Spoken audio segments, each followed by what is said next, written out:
সিয়াম আহমেদ এবং বিদ্যা সিনহা মিম হালের দুই ক্রেজ আবারও একসাথে জুটি বাঁধলেন, তবে এবার পর্দার বাইরে ব্র্যান্ড অ্যাম্বাসেডর হিসেবে।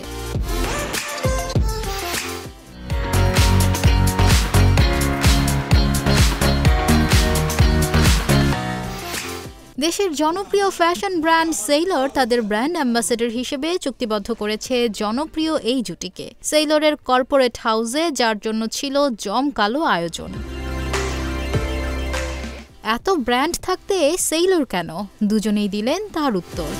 এবং আমি বলতে আমার প্রাউড হচ্ছে এখন, কারণ একটা ব্র্যান্ডের সাথে যেহেতু জার্নি শুরু করতে যাচ্ছে এবং সেই ব্র্যান্ডের পার্সপেক্টিভ সাধারণ মানুষের কাছে অনেক ভালো। দুজনের কাছে সেইলিং লাইফের অর্থ কি? মেকআপে কে বেশি সময় কাটান? দুজনের পছন্দই বা কি? অনুষ্ঠানে সোজা সাপটা উত্তর দিয়েছেন সিয়াম মিম। সেইলর বেস্ট ব্র্যান্ড, সো এরকম একটা ব্র্যান্ডের সাথে যদি আমি যুক্ত হতে পারি, সো আমারও খুব ভালো লাগবে।